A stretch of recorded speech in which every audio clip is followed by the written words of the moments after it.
Lição de número 11. Tema da lição: a promessa de provisão. Texto áureo, Mateus 6, versículo 25, parte A. Nos informa o seguinte, abre aspas: por isso vos digo, não andeis cuidadosos quanto à vossa vida, pelo que haveis de comer ou pelo que haveis de beber, nem quanto ao vosso corpo, pelo que haveis de vestir. Verdade prática. O Senhor Jesus, o nosso amigo fiel, preenche todas as nossas necessidades físicas, emocionais e espirituais. Deus é que supre as nossas necessidades, seja ela de ordem física, de ordem psíquica, emocional ou de ordem espiritual. Sim, a palavra nos informa que Deus é aquele que é suficiente em nossas vidas. Certa feita, o Paulo orou por 3 vezes ao Senhor com respeito a um espinho que se encontrava em sua carne. Segundo Paulo, tratava-se de um mensageiro de Satanás. Está lá no capítulo 12 de 2 Coríntios. E o Senhor então lhe respondeu, depois de Paulo orar por 3 vezes: Paulo, a minha graça te basta, porque o meu poder se aperfeiçoa na fraqueza. Ou seja, a graça de Deus, que representa a própria presença de Deus em nós, é suficiente em nossas vidas, basta nas nossas vidas. A presença de Deus vai nos levar a viver uma vida de bom êxito, uma vida bem-sucedida no âmbito material, emocional e espiritual. Aquilo que Jesus certa feita disse lá em João, capítulo de número 10, versículo 10. Disse Jesus: o ladrão não vem senão para roubar, matar e destruir. Eu vim para que tenham vida e a tenham em abundância. Vida plena, vida completa, vida suprida segundo a própria vontade de Deus e não segundo a nossa vontade. De acordo com 1 de João 5,14, lá é dito que tudo que nós pedirmos ao Senhor receberemos segundo a sua vontade. A vontade de Deus, ela sobrepõe a nossa, transcende a nossa, é soberana em relação à vontade humana. A vontade de Deus, de acordo com Romanos 12, versículo 2, é boa, agradável e perfeita. O contrário seria a vontade do homem, má, desagradável e imperfeita. Portanto, escolhamos fazer a vontade de Deus, entendendo que, quando assim fazemos, Deus suprirá todas as nossas necessidades, segundo a sua vontade, conforme aquilo que Ele achar conveniente para nossas vidas. Muito bem, então temos aqui o tema da lição, a promessa da provisão, textual que temos lido, e a verdade prática. Vamos, portanto, à introdução da lição. Diz o seguinte: nesta lição estudaremos a promessa de provisão para o crente em suas necessidades. Sabemos que a Bíblia revela que o ser humano é composto de corpo, alma e espírito. Por isso, podemos afirmar que ele tem necessidades físicas, emocionais e espirituais. À luz de Mateus 6, percebemos a importância que o nosso Senhor dá a todas as esferas da natureza humana. Por isso, nesta lição estudaremos acerca das instruções como promessas que o Senhor dá a respeito das inquietações e preocupações da vida. É importante nós levarmos em consideração que o homem é um ser tripartido, ou seja, é constituído de espírito, alma e corpo. De acordo com 1 Tessalonicenses, capítulo de número 5, versículo 23, que o mesmo Deus de Pai vos santifique em tudo, todo o vosso espírito, alma e corpo estejam preservados, irrepreensíveis para a vinda do nosso Senhor e Salvador Jesus Cristo. E Deus, Ele supre todas essas áreas em nossas vidas. Espírito, alma e corpo. O homem não é um corpo, uma alma e um espírito. Não, na ordem cronológica e na ordem teológica, é espírito, alma e corpo. Teológica quer dizer, Deus, lógica, está associado à lógica, a logo, palavra, razão. Então, teológica estudo de Deus. De acordo com o estudo de Deus, o homem é um espírito que tem uma alma que habita em um corpo. O espírito é a consciência para com Deus. A alma é a consciência para consigo mesmo. E o corpo é a consciência para com o mundo real. Primeiro tópico, a provisão das necessidades básicas. Ponto 1. Não fiqueis ansiosos. No Sermão do Monte, capítulo 6 do Evangelho de Mateus, o Senhor Jesus ensina sobre as esmolas, a oração e o jejum, dentre outros temas. Ele ensinou aos discípulos a respeito de não viverem de maneira ansiosa e preocupada com as necessidades básicas da vida, pois o Deus que provê para todos os animais e os vegetais cuida também das necessidades básicas emocionais e espirituais do ser humano. Por isso, nosso Senhor afirmou: por isso vos digo, não andeis cuidadosos quanto à vossa vida pelo que haveis de comer ou pelo que haveis de beber, nem quanto ao vosso corpo pelo que haveis de vestir. Então nós sabemos que Deus ele cuida. O Deus que cuida, como diria, de acordo com o registro de Mateus 10, 29, o Deus que não permite que sequer um passarinho caia em terra sem a sua permissão, é o Deus que cuida de cada um de nós. Ele sabe quantos cabelos nós temos na cabeça. Deus, ele conhece passado e futuro, passado, presente e futuro, porque para Deus, o Deus que é eterno, o passado e o futuro é o eterno presente. Para Deus é isso que acontece. E Jesus Cristo ele é descrito dessa forma, lá em 13:8 aos Hebreus. Jesus Cristo é o mesmo, ontem, passado, hoje, presente e eternamente futuro. Então Deus cuida dos animais, cuida das árvores, da vegetação, do ecossistema. Deus é que manda chuva, sol. Deus cuida de tudo, porque de acordo com o escrito aos Hebreus, capítulo 1, versículo 3, sustentando todas as coisas pela palavra do seu poder. Ponto 2. Provisão do alimento diário. No versículo 26, Jesus faz referência às aves do céu, que não semeiam, nem cegam, nem fazem estoque de comida, mas o Pai Celestial provê seu alimento diário. Essa belíssima imagem bíblica nos lembra de que se Deus olha para os animais, uma categoria inferior ao ser humano, temos certeza de que olha e cuida e se relaciona com as pessoas. Dessa maneira, ele sabe que não vivemos sem o alimento diário para nutrir o nosso corpo. Ainda assim, mesmo a respeito da necessidade mais básica da vida, devemos aprender a confiar em Deus e não ser dominado pela ansiedade. Nós precisamos colocar diante de Deus, de acordo com 1 de Pedro 5,7, toda a nossa ansiedade, toda a nossa preocupação. É o que está escrito. Lançando sobre ele toda a vossa ansiedade, porque ele tem cuidado de vós. Deus cuida. Deus cuida porque Deus é misericordioso. De acordo com o Salmo 145, versículo 9, é dito que a misericórdia de Deus permeia sobre toda a criação.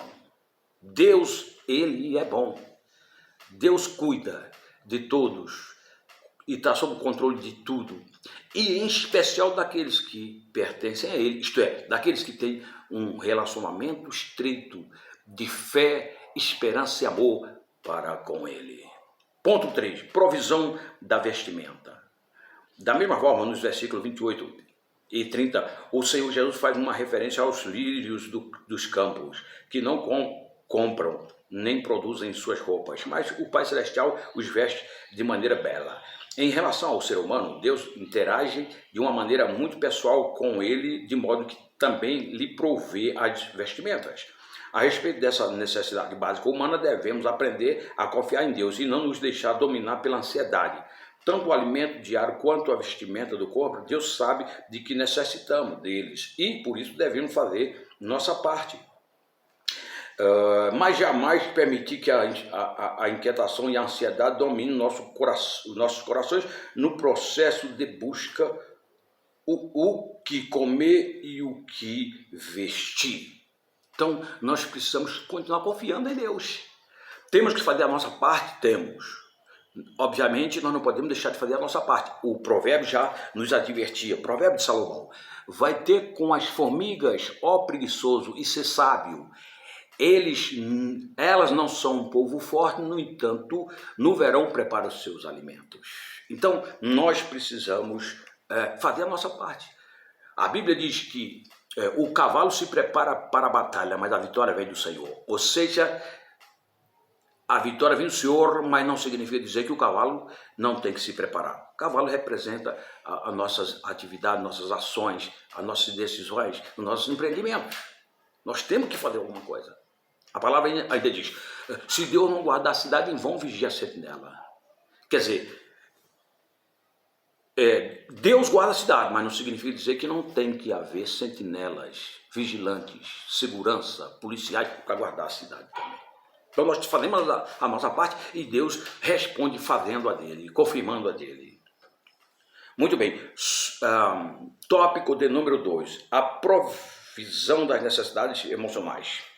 Ponto 1, somos seres integrais. A palavra de Deus revela que somos corpo, mas também alma. 1 Tessalonicenses 5, 23. Neste sentido, além das necessidades físicas, temos necessidades emocionais. Portanto, somos seres inteiros. Assim sendo, o que se passa na alma reflete no corpo. Ela é a esfera responsável pelas emoções e pelo sentimento. Ela se entristece, sente afeto e se alegra. Por isso, a mordomia da alma é indispensável para o nosso bem-estar completo. Assim como o corpo, a alma deve ser cuidada, preservada de maneira irrepreensível. A forma como lidamos com nós mesmos transborda para a forma como agimos com os outros. Nós precisamos cuidar da nossa alma, com a ajuda de Deus, do espírito, com a ajuda de Deus, da alma e do corpo. Existe uma parceria entre Deus e nós. Disse Jesus certa feita, João capítulo 15, versículo 5, sem mim nada podeis fazer. Então nós temos que cuidar do espírito, da alma e do corpo em parceria com Jesus. Unidos a Ele como a videira verdadeira, diria Ele, a videira verdadeira, vós sois as varas, disse Jesus. Eu sou a videira verdadeira, meu Pai é o agricultor, vós sois as varas. Aquele que está unido a mim produz fruto, aquele que está unido a mim, mas não está produzindo, será cortado e lançado fora. Então nós temos que estar unidos a Cristo e dando uma resposta positiva, cuidando do nosso espírito, que é a nossa relação com Deus, da nossa alma, que é a relação que nós temos com as nossas emoções, nossos sentimentos, memórias, inteligência e do nosso corpo, da higiene, da saúde física, etc. Alimentação e assim por diante. Ponto 2, a ansiedade do mundo. A palavra de Jesus em Mateus 6, são bem atuais. Ele trata de preocupações e inquietações das pessoas no processo de decisões. O nosso Senhor nos alerta para o fato da ansiedade poder nos prejudicar. De acordo com os dados da OPAS, Organização Pan-Americana de Saúde, o transtorno de ansiedade, bem como outros transtornos mentais, atinge cerca de 300 milhões de pessoas no mundo. O Brasil lidera no ranking mundial de ansiedade, pois ela afeta cerca de 18,6 milhões de pessoas, conforme dados da OPAS. Esses dados mostram um pouco da ausência de paz no mundo, como as inquietações estão bem presentes na vida das pessoas. Então, a ansiedade é uma realidade no mundo, especialmente no Brasil. A ansiedade, as preocupações, as doenças denominadas de doenças da alma, a depressão, o estresse e assim por diante. Mas o antídoto para tudo isso é a fé em Deus e na sua palavra. Ponto 3. A solução para a ansiedade. A nossa solução sempre está em Jesus. Não há enfermidade que ele não possa curar, mesmo as emocionais.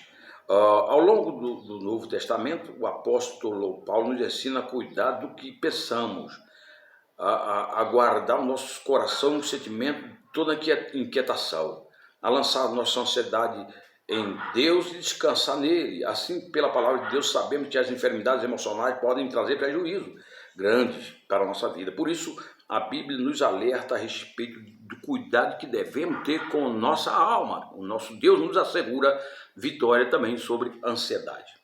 O Paulo ele faz referência aqui a uma passagem em que ele vai escrever o seguinte: tudo que é perfeito, tudo que é justo, tudo que é honesto, tudo que é de boa fama, tudo que é verdadeiro, nisso pensais. Ou seja, nós temos que focar o pensamento naquilo que vai honrar a Deus, vai glorificar a Deus e vai resultar em benefícios psíquicos, emocionais, físicos e espirituais para nossas vidas.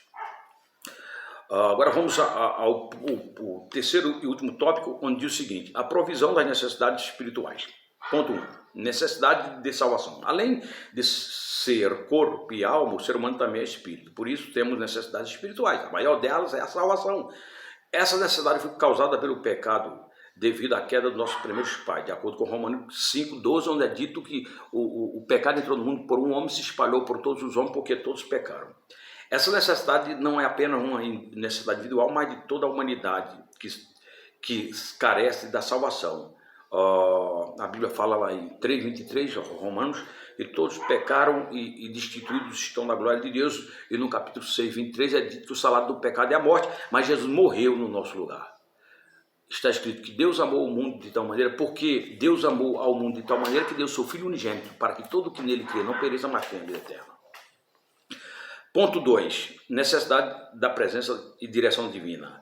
Outra necessidade espiritual que o ser humano tem é da presença e direção de Deus na vida. A cada dia que passa, precisamos buscar a presença de Deus mediante a oração para fazer a sua vontade na nossa vida. Além dessa presença preciosa, precisamos também da direção divina na nossa jornada. De tempos em tempos, precisamos tomar decisões, fazer escolhas e agir. Por isso, não podemos fazer nada sem a direção divina. Para isso, nós temos o Espírito Santo, nosso ajudador, e a palavra de Deus como bússola. O Espírito Santo nos ilumina no ensinamento, no entendimento, melhor dizendo, das Escrituras. E por isso nos guia em tudo. Ele preenche nossas necessidades espirituais. Certa feita disse Jesus: convém que eu vá, porque se eu não for, ele não virá.